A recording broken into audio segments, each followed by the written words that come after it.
Hey everybody, welcome to John D Podcast. I'm your host, John D. Miller. Welcome to episode number 64, everybody. Number 64, numero 64 in the old Espanol language. That's right. 1,152 going on 1,153 days now as I begin to record this of no booze. Yeah, no booze. Yeah, no booze.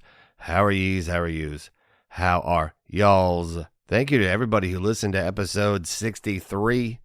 Yeah, that was a good one. Thanks everybody who listened to that. How was your eclipse, everyone? I know I apologize for not being here before. I've actually tried to record this episode already a couple of times. I literally sounded so bad. I know. I'm tired of being sick. I'm tired of you having to listen to me being sick. But yeah, we took the kid to the NASCAR race. Very happy. Denny Hamlin won. I know it was a couple weeks ago, but you people, Danny jumped the restart in the overtime. Shut up. You're just mad because it wasn't your driver. Okay? I'm just going to say that right now. Anyways, we got rained on. And it was cold. Now, I did look it up because, they always say if you get your hair wet in the cold, you're going to get sick. Well, it's not that actually causes it. According to several things, including WebMD, and they're reputable. Being out in the cold does not not necessarily do that.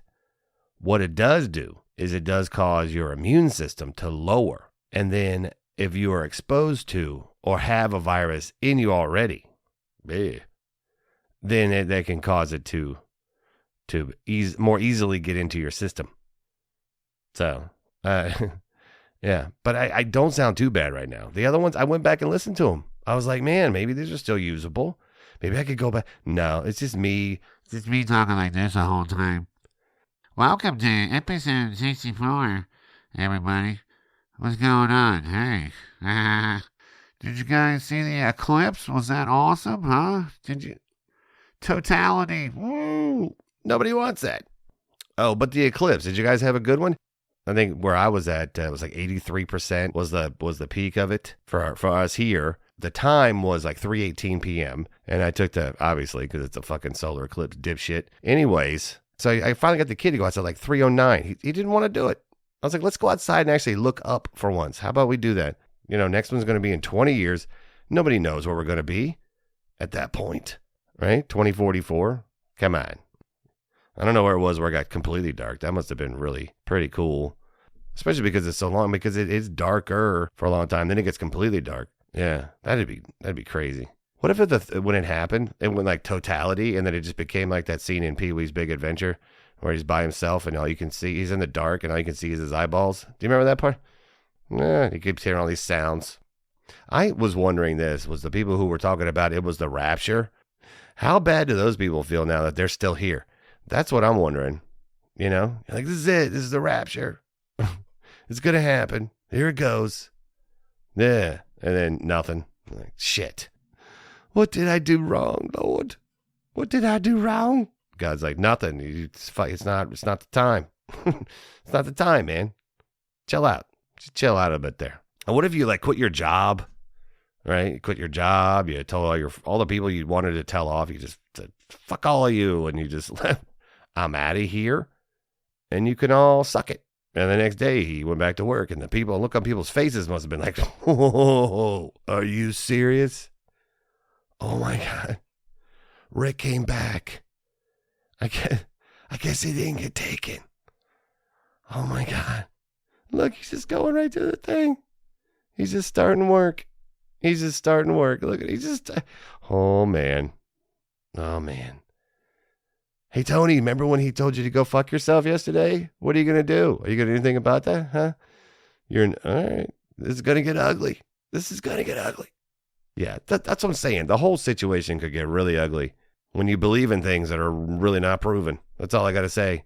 I'm not making fun of anybody's religion. I'm not making fun of anybody who believes in what they believe in. That's fine. You believe in what you believe in. It's all right. I'm not judging you for that. I don't know everything. Maybe it could have happened. Now, then I got to go work all the jobs that those people left, because that's probably some pretty good jobs. That'd be actually probably pretty good then. Like, yeah, well, what's up with the new guy? Like, you didn't hear? Yeah, Rick, he got raptured, man. They call him Rapture Rick now. And he's gone. Yeah, he went up to heaven. So we hired John. John's going to take over. Hey, it takes long lunch breaks. That's just one of those things I gotta think about, because I had this joke I do about that kind of, where I talk about where you're just like, I'm out of here. Like, what are you gonna do if you gotta go back, man? I don't burn bridges like I do World War II style, where I just blow the whole fucking thing up. You know what I mean? That's what I do with bridges. I don't burn those things. Fuck that. You can still maybe get something. You can still maybe get over it. Maybe there's a charred piece that you can kind of meander, move your leg over, do whatever you got to do. No, not me. I blow that bridge up. It is splinters. It doesn't happen as much anymore, but I swear it used to, man. I was completely guilty of that. For sure. Like, what if you gave away all your stuff? You're like, hey, I think I could get my phone back. Can I just get my phone, please? All right. Can I get my TV back? Can I watch from outside? Is that okay? I don't have a house. No, where am I at? All right, little bit here of housekeeping type stuff, I guess. I don't know what you call it. I don't know the proper terminology for it, but I got a message from Steven. Thank you for reaching out, man. Letting me know, and I didn't know this at the time, that Mondo Monster Wear, when he went to the site, was going to maybe look at purchasing something, and he was not able to because the site was not there. Now, admittedly, I have not been on Mondo Monster Wear in a while. Yeah, I don't have a team that checks that stuff, but hey, that's what, it is what it is. Anyways, Steven said, hey, man, I want to do that. And so I went and looked. I have talked to Jordan over there, and he informed me that they have exclusively moved to eBay. So just go to eBay and look up Mondo Monster Wear. It's great people over there, so I don't mind mentioning them. Shout out to Jordan, even though he is a Rangers fan. And, I don't even know if I want to discuss NHL right now. I don't know if I'm ready to get into it. I don't know. All right, I'll talk a little bit. So we already know that the Jets and Colorado are going to play in the first round. What a upstart Winnipeg has had for a season. Just, nobody picked that. I still like the Canucks in the West. And then, of course, you got Boston and all the other people just killing it year after year. No, I get the read. Oh, did you hear that? Did you hear it? Sound like a bee going by. No, it was a motorcycle. Let me tell you about this real quick. And then we got to go. Well, I don't know what I'm doing the second half. I do know one thing we're going to do. All right, two things now here looking at my notes. Before I take a break. No. You know what? I'm going to tell you the story after the break. Yeah, I'm Mr. Indecisive, but I can do that because it's my show, right? Don't forget, follow me on social media, John D Comedy, John D Podcast on Twitter. Yeah, suck it, Allan. John D Podcast on Facebook, JonDpodcom on Threads and Instagram, and JonDpodcom at gmail.com if you want to email the show, just like Steven did. Or if you want to contact me about anything else, comments, questions, anything you want to do, send me some emails, man. I haven't got one in a while. I mean, except for Steven's thing, but that wasn't anything. It was just like, hey, Mondo Monster Wear is not here on the website. I don't know if that's how you talk, Steven. I'm just kidding. I've never talked to you, so I don't know. But yeah, it was very simple, quick and simple. Almost like you didn't want to have it read on the thing. I mean, I didn't need to. It was literally a sentence. No hello, no goodbye, sincerely, regards. I'm just saying, Steven, I'm a person too, okay? I'm not just some voice that eloquently flows into your earpods.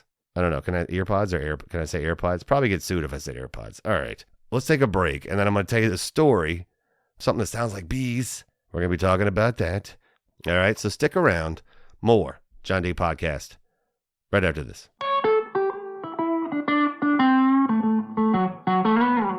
When I quit booze for good, one thing I learned was to always keep your palate entertained. And one of my new favorite ways to make it happen is BlendJet 2. BlendJet 2 is portable, so you can blend up a smoothie at work, a protein shake at the gym, or even an NA margarita on the beach. It's small enough to fit in a cup holder, but powerful enough to blast through tough ingredients like ice and frozen fruit with ease. BlendJet 2 is whisper quiet, so you can make your morning smoothie without waking up the whole house. Lasts for 15 plus blends and recharges quickly via USB-C. Best of all, BlendJet 2 cleans itself. Just blend water with a drop of soap and you're good to go. With over 30 plus colors and patterns to choose from, there's a BlendJet 2 to complement just about any style. What are you waiting for? Go to blendjet.com and grab yours today. And be sure to use the promo code JonDpod12 to get 12% off your order and free 2-day shipping. No other portable blender on the market comes close to the quality, power, and innovation of the BlendJet 2. They guarantee you'll love it or your money back. Blend anytime, anywhere with BlendJet 2 portable blender. Go to blendjet.com and use the code JonDpod12 to get 12% off your order and free 2-day shipping. Shop today and get the best deal ever. BlendJet 2.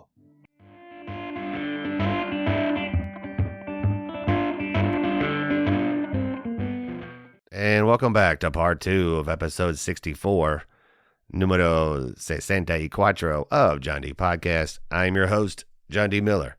How was your break, everybody? Was it good? Did you have fun? Did you go very far? I didn't. I waited about 25 seconds and then I fired this thing back up just to leave me a little pause to put in whatever sponsors we have here on the show today. BlendJet, I know they're going to be there. John D Pod 12 at checkout for 12% off your order and free 2-day shipping. And then I don't know what the other one's going to be. It could be you. It could be you. Rates and terms are discussable. I don't know. Is that the right? No. Negotiable. Or we can discuss them. We can discuss negotiation. Isn't that what you do in a negotiation? You discuss things anyways, right? I'm not a businessman. Yeah, I said businessman. Businessman. Businessman. Businessman. Not businessmen. Businessman. Yeah. Like, is that one of those where you're from? Is that a tomato thing? Potato. Businessman. Businessman. Get the fuck out of my house. No. All right. Oh, I'm starting to sound like Hopped Up Cold Medicine John. Hey, everybody. What's going on? Welcome back from part 2, everybody. Okay. I'm good now. What was I talking about? I didn't remember what I was talking about. All right. Well, let's move it on. Okay. So I was talking before. Has anybody ever been through this? So, all right. A couple years ago, we had bees. We had bees living in our, like the side, like the front of our house, right? We live in a brick and wood house, and it has holes in the brick, like the weep holes, I guess is what they're called, which sounds weird. Shut your weep hole. Like, all right, jeez, harsh. Yeah, I'm just saying. And bees were living in it, and so we're like, all right, well, fuck. And then we actually had a guy come and take the bees out of the house. And I'm saying this because I want y'all to be careful. It's my little sort of a public service announcement, I guess I will say. So the other day, I go get the kid. It's like 3 o'clock. Get him from the bus. Liz comes home. And we're standing there out the kitchen window. And I look outside and I just see all these bees flying around. I'm like, that's a lot of bees. That's a whole lot of bees. And so we go outside and like I go down through the stairs down the basement. Liz goes around the outside. Like we're like flanking them or some shit, right? I got downstairs, there was about 12 bees just inside, like flying against the like the sliding glass door and the windows. And it was yeah, and I would go outside and they were swarming. They were swarming into this part of the house, and they were getting in through the joist or whatever that was in the ceiling, the wood. Man. Holy crap. And then they were getting into the studio in here. Yeah. Luckily, the bee dude, I called him. Great guy. But he came over. He said, they're not carrying pollen. They're just flying around. They're just looking for a place to live. And I said, well, they cannot stay here unless they want to buy a spot on my podcast. And I don't know what bees say. I don't know. Is that what bees? Sounds like a pager sitting on a wooden table. All right. No, but I was like, they can't stay here, obviously. And I don't want them being in that part of the house that we lived in. He said, look, I don't think they're going to. They may leave, or maybe not, but they should stop. Like, you should be able to, once they figure out where they're going, they probably won't come in the house. They're trying to go outside. They don't want to come inside. They'll figure that out eventually. Like, well, I hope they figure that out soon. All short-term memory loss or some shit going on, because that's bad. But point of this is, they did leave, and they went outside, and they went back onto a tree that's outside in our yard, and they formed up on a big old branch out there, and there's a big swarm of them. And I was reading about recently, down in Georgia or something like that, this family took out a giant hive of like 20,000. I don't know. Maybe it was 200,000. I don't know. 20,000 seems like a whole lot, doesn't it? Wouldn't that be pretty big? I mean, the hives we have on the hill don't have, I don't know. I don't want to guess, but it was something very large. Whatever very large for a hive is. It was this very large swarm. And this family took fire hoses to it, or a fire hose size. It's very large hoses of water, and like sprayed them down and killed them. So don't do that. And if you see them out in your yard swarming, just leave them alone. Call a bee dude. A lot of times you can find them through your government website. Yeah, be nice to the bees, okay? It was kind of weird. I felt bad because some of them, I wasn't going to be able to get them out of the house, so I just suck them up into the vacuum. So, yeah. I felt bad about those, but be nice to the bees. We tried to get all that we could outside, but some of them did go in the vacuum. But a lot of them went outside. All right, well, I'm just going to be honest with you, okay? At this point, sorry, I had to take a little break. I was done with recording for the night. I said, you know what? I'm not gonna, I'm done. This is, I've been recording for a while, and I decided, hey, I'm gonna come back tomorrow and finish this up. And so this is what happened. I know people are going, what the fuck? What's going on? Yeah. All right. So I want to say this. Okay. First, because it happened about a week and a half ago, I want to say rest in peace to my old boss, Barry, who I had when I worked at Fairfax Ice Arena, which I've talked about my golden years of playing hockey in beer league.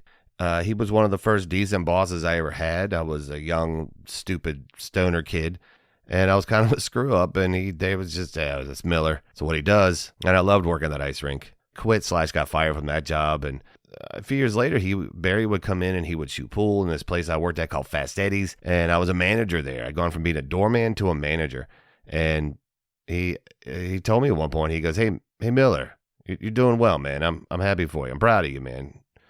And then about a month later, I got fired from that job. But, you know, what are you going to do? So rest in peace to Barry. And then this one has been really hard. I couldn't get back down here to record. I just didn't have it in me. He was on episode 25. Big Al Goodwin passed away on Friday the 12th of April. You know, there were 3 guys when I first started doing comedy that took me on the road with them on a regular basis, that would take me out, that would show me the ropes, that showed me the 3 basic rules of comedy, which are show up on time, be funny, and be polite to everyone. Those 3 people were Mike Diesel, Mark Matusoff, and Big Al Goodwin. I would not have been any semblance of a comedian at any point in my life were it not for those 3 guys. Hugely from them. Now, after a while, I got out on the road on my own, and I learned things that way too. But, you got to start somewhere. And these guys did that. And Al passed away. And, I was sitting there on Sunday. So that happened on the 12th. I was sitting there on the 14th. And Liz and I were looking at some pictures of the kid back when he was young and cute and nice to everybody. And all of a sudden, I saw it on Facebook. And Mark Matusoff had shared it, that Al was gone. He was an amazing person, as I said, his love and his soul were bright for all to see, and it was not just comedy. And I learned a lot from Big Al. I'll always think of him when I hear the song Soul to Squeeze by Red Hot Chili Peppers. One of the best parts about doing gigs with people, doing these gigs, is you get to ride along with some of these comics, and you spend hours in the car together. And you talk about stuff. You talk about comedy. You talk about other things, though. You talk about your hopes and dreams and your love life or whatever. Whatever might come up. And Al it was always fun to ride with him. I remember, though, so he talks about it in his Dry Bar comedy special, which I highly recommend to anybody. He talks about, he has ADD and ADHD. And before he had Adderall, he used to scare me a little bit with his driving. And we'd be driving and he'd be singing along to the song. And I remember him singing word for word to Soul to Squeeze. And, just going up and down this highway in West Virginia. How could you forget that, Some of the older bits I used to see him do, he'd be talking about them, and I'd see him developing them during the shows that we would do together. And one of them is about different songs, and like Yellow Ledbetter by Pearl Jam, and but Soul to Squeeze by the Red Hot. And he talks about the line, Domo Somo Kongong, babe. Like I said, sometimes traveling to and from the gig is better than the gig itself. You know, I'll say this to anybody who's a younger comic, a newer comic, whatever, that I might share any bit of useful comedy knowledge to you. You know, I don't know, but hopefully I do every once in a while. And I only do that because of guys like him who told me, you know, that's what you do. I'd thank him, say, hey, man, thanks for taking me on the road. No, that's what comics do. You look out for each other, help each other out. And he was all about that. All these people have pics with him. I don't know where they are. As I put it, you know, is MySpace still around? Because I know he got some on there. So I just, you know, I would tell anybody, if you don't know who he is, look up Big Al Goodwin. He is awesome. His Antiques Roadshow bit's so funny too. So, you know, you should watch and love his work. Okay. But the last time I saw him in person, last time I worked with him, I'd done the beginning of the week, and then I finished up at the end of the week at the Virginia Beach Funny Bone. And the comic I worked with every night as the headliner was Al Goodwin. He told me after the week was over. I remember we went out with, I was with my girl. We went out we were going to the parking deck, and we were standing out there, and he was like, told Liz, nice to meet you, and take care of this guy. He's a good dude. He told me, he said, hey man, you made me work every single show. He said it was such like love and pride. Like he was proud of me. He said, you know, I've seen the work you've been putting in. You haven't wasted the time that I haven't seen you. You've just gotten better and better. You know, I knew at that moment I had done something. You know, I had reached a level, and I've never in my life, this time and then a few others, I've never forgotten such a compliment from someone I respected so much and for so long, you know, comedy or otherwise. And like I said, we corresponded over the years. He was on episode 25. And, you know, there was always that, hey. And I'd just been thinking about, man, you know, episode 25, the audio was shitty. I was recording on my phone. I was on Anchor at the time, and I was the only way to record remotely, I was trying to get guests on. It was COVID. The stupid thing they had was you could record on your phone if you were the one originating the interview. And then the other people on the other end could just use what the fuck they wanted, which is stupid. So he came out sounding pretty good. And I sounded terrible, and I talked too much. And I listened to it a few months back, I guess. But I thought about it not long ago, and I said, man, I'm going to get him back on. And then I heard he was gone. And it's, you know, I just want to say my sincerest condolences. I don't know if she'd ever hear this, to his wife, Trish, and their family. And I want to say much love to my old Wiseacres, DC comedy people. And my condolences to anybody else who knew and loved him. He was very, very special. And if you don't know who he is, I highly encourage you to look him up. His name was Big Al Goodwin. And he was a really, really fucking good stand-up comic. And he taught me a lot. So I could never be as good as he was. He told me I could be one day. I don't think I ever was. But hey, at least, Al, at least one time, I made you work. And I literally will never forget that. And what you taught me. All right? All right, cool. Okay. So, I know it's been kind of a weird episode, but hey, it's been kind of a weird fucking week.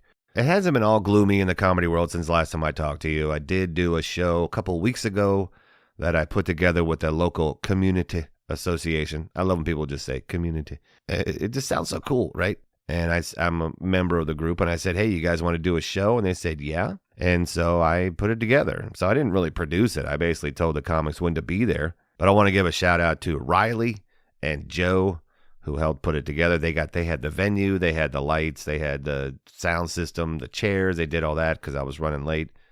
They even had the banner for the stage. I mean, it was awesome. It was a really good time. And but a shout out to Mr. Charlie Waring, fantastic comic. Mr. Patrick Logan, who was on episode 61 of the show here. Mr. Sammy Tamimi, who hopefully you'll hear on the podcast, as well as Charlie. And then another guy who I'd only seen him a couple times hanging out at the Funny Bone doing sets for the Clash of the Comics. He came in, he did like 10 minutes to open the show, and did a great job. Mr. Abner Mariquin was on the show too, and it was fantastic. It was a great job. One person said to me, hey, how come you didn't have any comedians on the show? Because I think the word comedienne is stupid. Okay, I do. People, yeah, I get it. You're a female comic. Why don't you just be a comic, right? That's what I look at it. That's the way I was told by women. I mean, I've heard so many people say that. Kathleen Madigan. One time I was talking to her and a couple other people. It wasn't just me, but we were talking to a bunch of people, and the word comedienne came up. And she said, I'm just a comic. I'm just a comic just like anybody else. And I always took that to heart. And so I call other comics comics. I don't care what their gender is, but I don't give a fuck. I don't care. I don't care what their sexuality is. I don't care what their gender is. You're a comic, right? Just for the record, though, I did try to get some female comics on the show, and both of them bailed on me. So, no, actually, I had one comic. I got her lined up, and she had to bail. She had something better to do, bigger opportunity. I get it, no problem. And they had another one on, and then she had to bail as well for a personal reason. So, not a big deal. Not a big deal. I'll get them on a different show. But I did try. I just want that stated for the record. And then I did do a set. Last night I went to my home away from home for comedy lately. It has Funktastic Mead. I did an old bit. In my time back to comedy, I actually had kind of stopped doing it. But the last time I saw Al and I worked with him, he'd seen it. I'd been doing it for a couple of years at that point as my closer. And I did it last night, and it was very cool to do. And it was sort of cathartic, and it was sort of my way to kind of say, okay, kind of accept what's happened with Al and everything. And it was good. It was good. It was good to do that bit, actually. I got some laughs on it. Did a new joke that I have, brand new, off the rip, did a new joke. I actually liked it. People say, you did a new joke to open a set? Yeah, it's a fucking open mic. Get over it. What are you, a scientist? Then I did a 420 joke that's old. And then I did the old one, which I've done a bunch of times. So it was fine. Felt good, kind of stretched the comedy legs. And then hanging with comics is always awesome. And I ended up talking to comics. I think that aspect of it was pretty cool as well. Okay, so don't worry about my little brain. I'm going to be fine. I think comedy for me is cathartic. It's therapy. I always talk about how I think comics are some of the most damaged, stressed out, neurotic people that I've ever met in my entire life. And I'm one of them. And that's okay. But that's why comics do comedy. That's why they do it. They do it because it means something to them in some kind of way, that it helps them feel better, and they like to make people laugh in some sort of way. And that's it. A lot of times it's just that simple. People want to go, why do you do comedy? I do it because I like it. I do it because I've been listening to it since I was a little kid. It's always going to be a part of me. People I've met over the years, whatever the case may be, of whether they're with us or not still, they are the reasons why I am a comic today. All of them. I didn't do this on my own, and I had a lot of help from a lot of great comedians, male and female. So to them, I say thank you. To anybody who's ever helped me, I say thank you. I sincerely appreciate it. All right. Well, don't forget to follow me on social media, John D Comedy, John D Podcast on Twitter. That's right. Suck it, Allan. John D Podcast on Facebook, JonDpodcom on Instagram, and Threads. Whatever. I don't know if you go on those. I know a lot of people do the Instagram. I don't much. Tried Threads, but it's like talking into a cave. It really is. All right. I got to get going. As always, like, subscribe, download, tell your friends. Don't forget your charities. No Kid Hungry. Many school-age children are in situations where the best meal of the day for them comes from school. No Kid Hungry helps children in need when they are away from school, such as weekends and holidays. No Kid Hungry. Wounded Warrior Project. The brave men and women who have served our country deserve the best care we can give them after they return home. Some of them have wounds that are external and or internal that they might need help with, or even just accessible housing. Wounded Warrior Project, okay? BestFriends.org is making a difference by helping homeless dogs and cats in shelters be adopted faster and in more numbers. Their goal is to have the entire country no-kill shelter by the year 2025. All right, check out all those charities if you can, or any others that may be in your local areas. And after all of that charity, if you have time for a little Chair-a-Me, you can help support the show through our official listener support app, Venmo, at JonDpodcom. Executive producers for John D Podcast are Tom Handcuff and Liz Miller. Thanks to them each for helping to make this happen in their own ways. This episode was recorded and produced by yours truly, John D Miller, in the Amber Tree Media Studio. Oh, man, my ear just popped. Woo. You ever have your ear pop and you're just like, it just goes? This is what my voice sounds like? Holy shit. I should stop. Let's see. Don't forget BlendJet. JonDpod12 as your code for 12% off and free shipping. All right. Yeah. Rest in peace to Barry. Al, we miss you, man. And everybody go go watch his Dry Bar comedy special. Just look him up on YouTube, Big Al Goodwin. Listen to some Local H and some Red Hot Chili Peppers. That was some of the ones that we used to listen to when we would be driving. Local H, great band. Yeah, that's about it, okay? All right, people. I'm sorry this took so long to get back to you, being sick, everything else. Kind of delayed things. Not making excuses, just giving you a reason. All right. Next episode, I'm going to have a guest. I've already gotten it nailed down. Pretty sure. One way or the other. One person or the other is going to be here on the podcast. And you're going to enjoy them. It's going to be a good time. But I'm not going to tell you which one you're not going to find out till it happens. Don't forget, if you take the title of the episode, find out where it is, and then you send me an email, JonDpodcom@gmail.com. I don't know. Send me the email with the minute mark of where the title is in the show. And I don't know. I'll try to send you something. I don't know what. We're going to figure it out. This is what people do when we work together. Okay? All right, guys. Ladies and gentlemen, people of all ages, don't forget, give yourself a chance every once in a while. Okay? Give yourself a chance. It's okay. I'd probably give myself too many, but it's okay. All right. This has been episode 64, numero 64 of John D Podcast. I've been your host, John D. Miller. Thanks very much, guys, for listening. Take care of yourselves. Take care of each other. And until next time, later for you.